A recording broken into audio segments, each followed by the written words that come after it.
we're not talking. On a perfect spring day at Des Pres Park in Louisville, Ricky Ortega's life seems about as all-American as it gets. So when a big mistake, a first offense DUI, turned Ricky's life upside down, he thought the worst part would be telling his family. Yeah, definitely embarrassed. But soon, it would be the U.S. Department of Immigration and Customs Enforcement and the Louisville Metro Department of Corrections doing the explaining, after Ricky Ortega was mistakenly jailed for days on charges he was an illegal immigrant. I felt a lot of anger, a lot of confusion, a lot of why. It all started the day after Ricky's DUI conviction. Sentenced to home confinement, corrections officers showed up at Ricky's house and said Immigration and Customs Enforcement, better known as ICE, had put a detainer on him. ICE suspected Ricky was in the country illegally. When they told you that, what'd you say? I was just floored. I didn't understand. Didn't understand because Ricky is a fourth-generation American citizen, born and raised in Houston. He doesn't even speak fluent Spanish. My mouth hits the floor first, and I started laughing because I thought this just can't be. Ricky's wife said none of that seemed to matter to Louisville Metro Corrections, who told them only ICE could lift the detainer. So as Ricky sat in jail, Sarah desperately tried to get in touch with ICE to clear Ricky's name.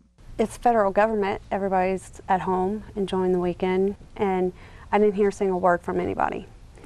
In fact, Ricky still hadn't heard from ICE by noon on Monday, so a Metro Corrections officer finally agreed to call ICE for him. 2 minutes later, it was over. Only it wasn't. Satisfied Ricky was not an illegal immigrant based on that conversation with the corrections officer, ICE dropped its detainer. But Ortega stayed in jail another 24 hours while Metro Corrections processed his paperwork. Ricky was finally released on Tuesday after being mistakenly imprisoned for 4 days. I want answers. I just want to know why, what happened. ICE declined to be interviewed on camera, but in statements to the Wave 3 Troubleshooter Department, the agency confirmed it was a case of mistaken identity. ICE said Ortega's name and date of birth were close but not even an exact match of an actual illegal immigrant that had been deported from Louisville. So when an ICE agent spotted Ricky in a corrections database, they put a detainer on him just in case. But ICE said they never told Metro Corrections to take Ortega to jail. Quote, at no time was Mr. Ortega in ICE custody, and at no time did ICE request that Mr. Ortega be taken into custody by Louisville Metro authorities. Did you guys mess up here?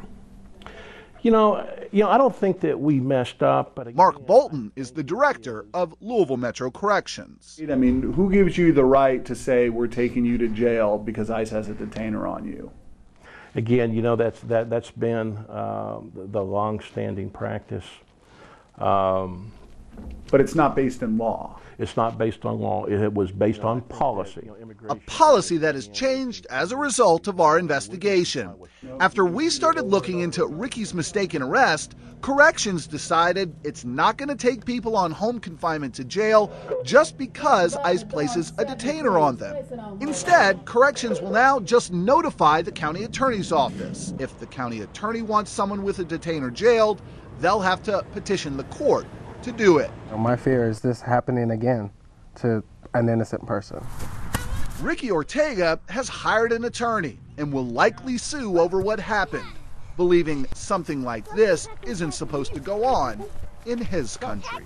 I don't want my kids or any younger generation to hate or have a bad taste in their mouth for the government. I just don't know what they were thinking.